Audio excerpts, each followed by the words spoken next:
first, that 45% of Americans are unchurched. 45% of Americans are unchurched.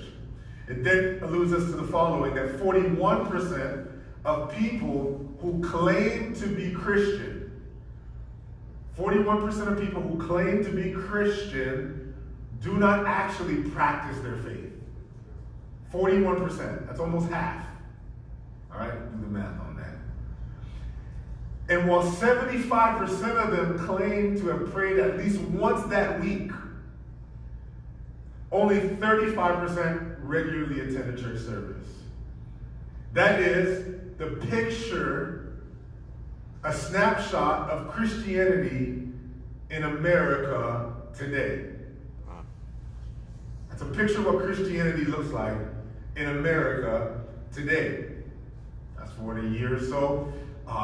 The Pine Tops Foundation conducted a study on the generational trends of the Western church, specifically speaking, the church in America, and essentially what they sought to do was to paint a picture of what the American church will look like in 2050. All right? And so this is what they found. Y'all ready for this? We're ready. Okay.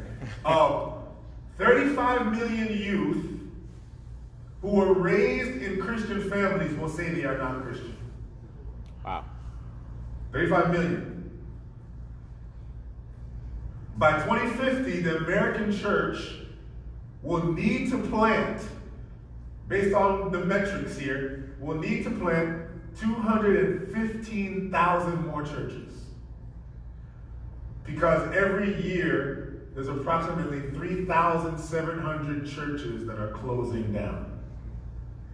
So just to maintain the status quo, they will need to plant 215,000 churches or add an additional 60,000 churches to make up for the 3,700 churches that are closing every year.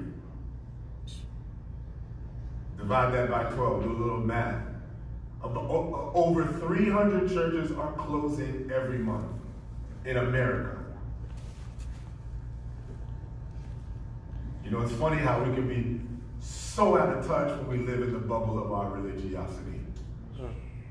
Right? We would think the status quo is fine, like everything looks all good. But that's not what the studies show us. That by 2015, in this Pine Top amalgamated study, based on the historical projections that I just mentioned to you, they will find that 1 million youth will leave every year, and so by the end of it all, 35 million will be gone. That 35 million is what we would call a conservative estimate. That the number looks somewhere closer to 42 million youth. We're not talking about people who are coming into the faith. We're talking about children who grew up in the church that will be leaving the faith. Those who now are the Gen Z, the millennial, who will be our age or even older by 2050, won't be in the church based on these historical trends. And the other thing that I want to kind of allude you to before I even get into this is that the studies are also showing this, right? That they say that the millennials or the Gen Zs are very stingy people. They lack generosity, but these numbers are actually changing. That they're becoming more and more generous. Their money is just not going to churches. Okay? Come on. Because they're more socially conscious, so they want to put their money into things that are socially conscious. The reason why I'm bringing all this up is because this is a picture or an image, if you can, of what we had seen in antiquity in Jeremiah chapter 29, now being juxtaposed into our reality today. You see, in our circles, when we look at the periphery of Jeremiah chapter 29, we read these two verses. For I know the thoughts that I think towards you, thoughts of peace and not of evil, to give you a future and a hope. And then we love this one, ready? Then you will call upon me and go and pray to me, and I will listen to you. Ooh, let's have a shout right here. Yeah. And you will seek me. Oh yeah. And you will find me. And if and when you search me with all your heart. Every gospel song got a version of this somewhere. Right? We love that text, but within the circumference of that text is a profound context. That there is a conditional reality to what is being said in this text. You see, if we juxtapose this historical reality to our present reality, he's saying these prophetic words that Jeremiah has written were written to everyone. That's right. They were written to the exiles in that time. That's right. These words were written to a select group of people who were taken out of the comfort of Jerusalem. The cream of the crop, the creme de la creme, who have been pulled out of Jerusalem into Babylon, into a foreign land, a foreign city, and he writes this letter to them. And when we hear these words, it's a reality of a condition. Come on. That the Lord, yes, he will hear your hearts, and yes, I know the plans that I have for you, but those plans were articulated just a few verses before. You see, these people, the cream of the crop, the creme de la creme, these people who Jeremiah is writing to were pulled out of the comfort of their home and into Babylonian captivity. Out of comfort into exile.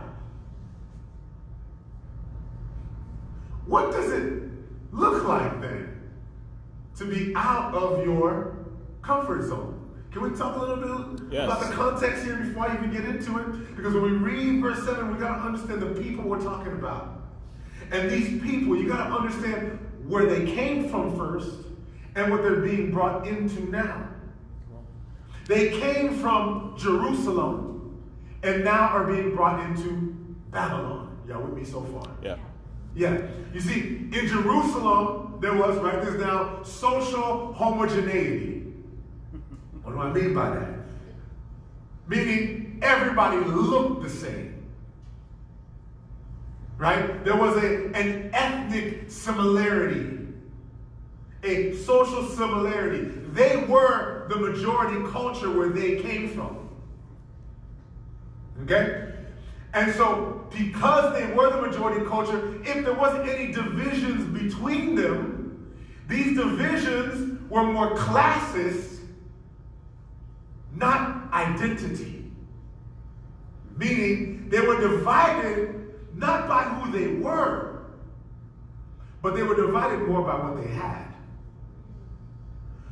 So essentially, these folks who came from this very homogeneous reality, where everybody looks like me, where we're only being divided by what we have, they get pulled out of that comfort place and being brought to a place where they are now not the majority, but now they are the minority.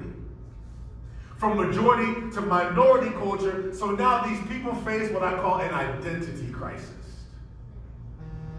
An identity crisis. There's one of the three crises that we see from these exiles who've been pulled into captivity. The second thing we see cultural congruence. Cultural congruence. You see, not only did they come out of Jerusalem, where everyone looked like them, but they came out of Jerusalem where we all had consistent value systems. Everybody didn't just look like them, everyone thought like them. Right? They walked like them, act like them. They had the same value system. So any disagreements or divisions between them were not philosophical. Any divisions between them were personal. Right? It was more of a personality thing. And now they get pulled out of this place where there's cultural consistency or cultural congruence, and as a result, being pulled out of their comfort zone, they face an ideological crisis. So they saw first social homogeneity, which led them to an identity crisis. They had cultural congruence, which led them to an ideological crisis. You're going to see where I'm going with this in a minute.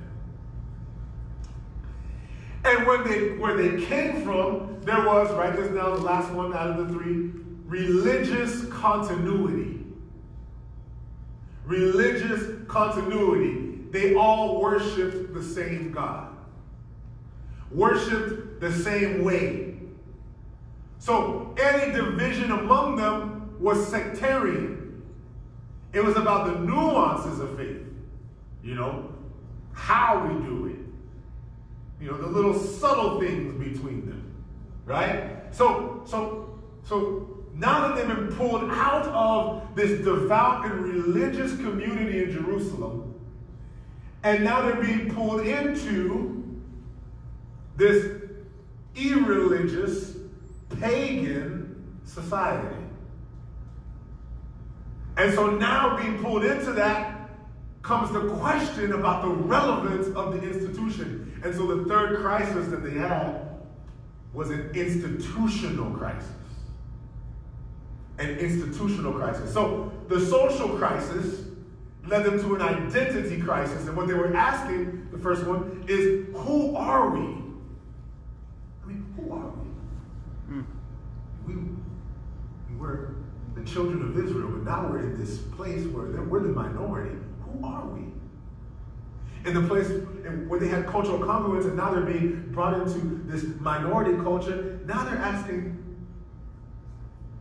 ideologically, what is really important to us? What do we stand for? Right? And then where they had a place of religious continuity, they're facing an institutional crisis. What do we actually believe? That's right.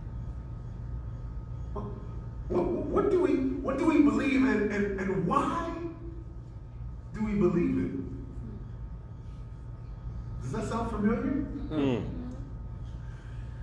Whenever you find these three crises, or whenever you find one being pulled out of the comfort zone, they confront these three crises, this institutional crisis, this ideological crisis, this identity crisis. There's two ways that most people respond. Want to hear the two ways? Yes. Yes. Way number one, assimilate. Fit in. Yeah. Or, second, isolate. It's usually the two ways. There's two responses. Either we as a people, we assimilate with this new environment, or we isolate from this new environment. And this is what is emblematic of our church today. If you observe the landscape in America, right, we're facing what I call a profoundly unique context. Is that we are not in this pre-Christian society. We now find ourselves not in Christendom or Christian society. We find ourselves, y'all heard the numbers that we just read. Yeah. We are in a post-Christian society. That is different than in a pre-Christian world, because in a pre-Christian world, there was no historical context. There was no context. There was nothing to measure it against. And so that movement that was a countercultural movement by these people who were filled by the Holy Spirit, they went against the cultural grain, went against the socio-political grain, they went against the ideological grain. Even though they were oppressed, they pressed forward and they birthed the greatest movement in all of human history, and that was the Christian church. But then the Christian church, which was essentially a movement, became Christianized into an institution. Come on. And so now, in being Christianized, it was tainted by institutional thinking, by European thinking, by Greco-Roman pagan influence. Wow. Greco-Roman pagan philosophy now was being brought in and infused into the Christian expression. And so now, post-Christianity, which is the movement away from Christianity, is not like pre-Christianity. Because pre-Christianity didn't have context, post-Christianity does. Wow. And so now, post-Christianity is haunted by the ghost of Christendom. Wow. Yes, you see, we established our governments on this. We built churches off of this. We established institutions off of this, legal systems off of this.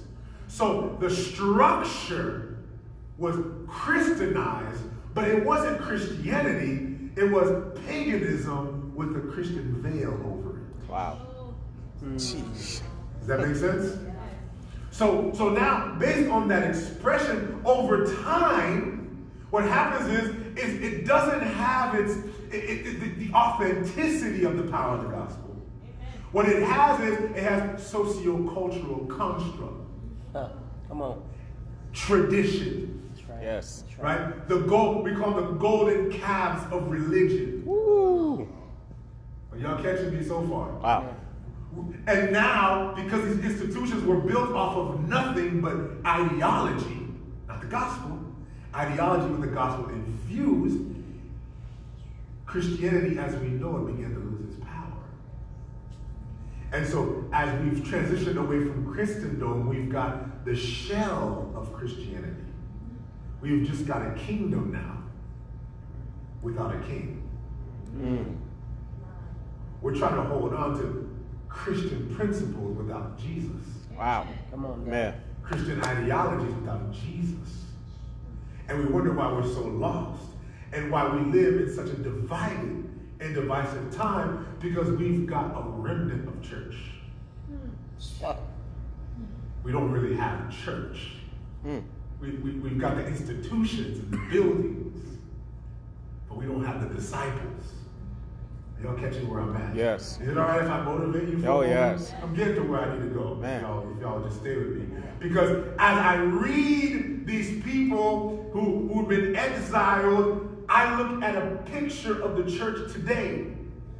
That there was a time when the church could be the institution. Because Christendom allowed it to be. Well, there was a time when the church had power. No, the church had institutional power. Did it have Holy Spirit power? Wow. You catching where I'm at? Yes. There was a time where it was easy to be a Christian. That's right. Because we had, watch this, social homogeneity. Yep. Right? The church or Christianity in America was majority culture. Yes. Right? But now it's become minority culture. So what I see now is just like the exiles who were in Babylon, I see a church who's got an identity crisis. Wow. You see, now our kids are asking, why does the church even exist? Woo. That's right. I mean, who are we? Because now it ain't cool to be a Christian. No. There was a time the Christians were the cool kids. Now we're the band geeks in the back.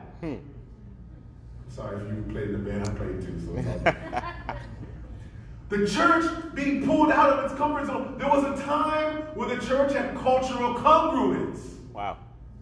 Right? Christianity prevailed the institutions. But now we're faced with an ideological crisis.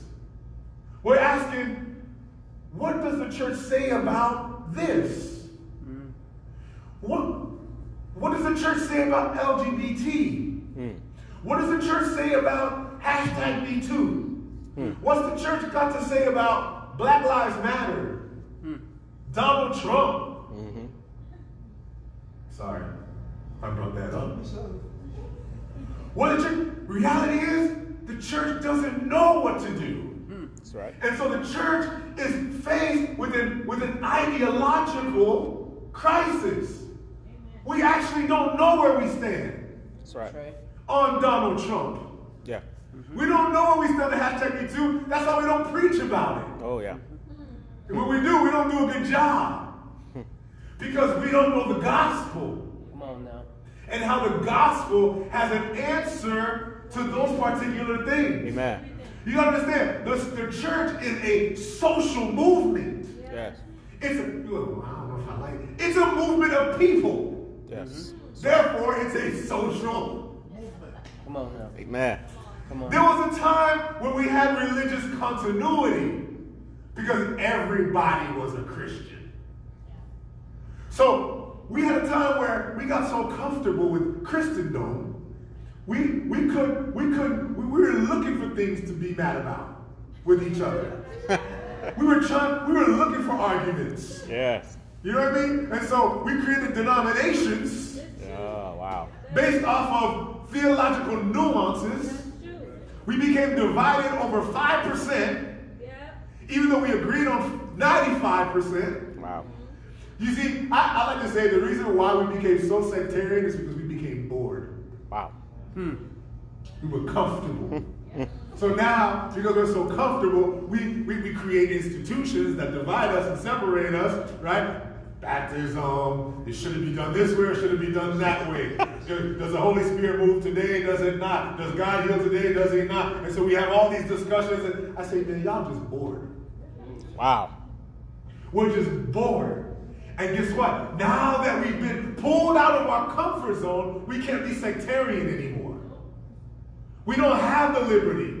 Denominations don't have the liberty to be denominations. Why? Because they're dying. Wow. Wow. Man. Preach. Man. And so now we face an institutional crisis. Well, the question now is, does the church really matter?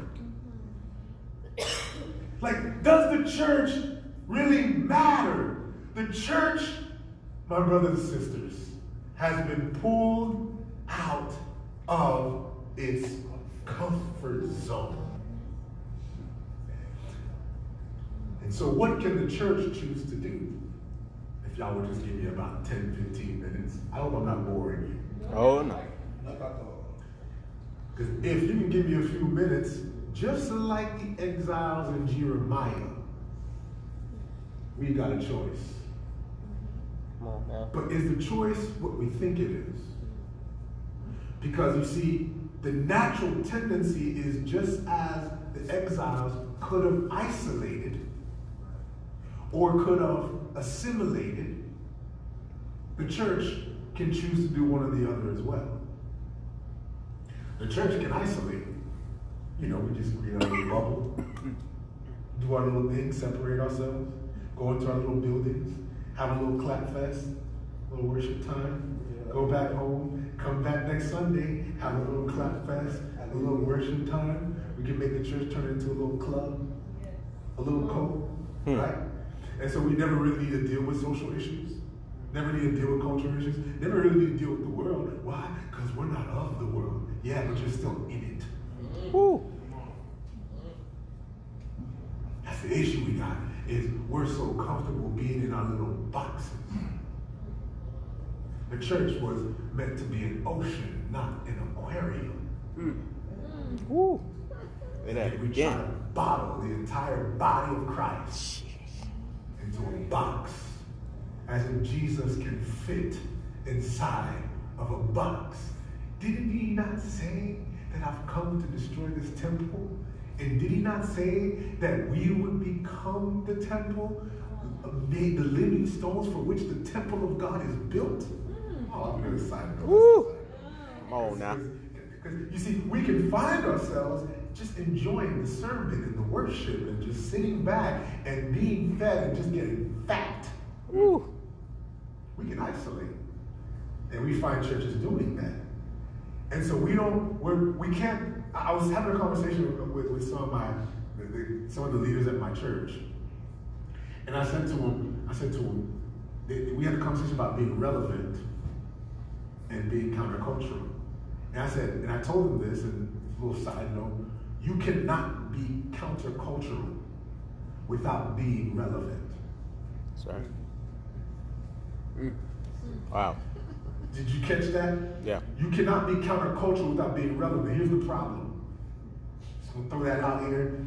Pay me later for it. The church thinks that being countercultural is isolation. Ooh. No, that is not being countercultural. That's being acultural. That's having no cultural understanding. So when you're acultural, you don't actually know what's going on. You think everything's good. Holy Spirit moving in your building, all is good, even though there are 3,700 churches shutting down every month. Wow. I mean, every year. But let me argue with you this, that you cannot be countercultural unless you know the culture to be counter of. That's true. That's true. You have to actually know the culture to be countercultural. The problem is we don't know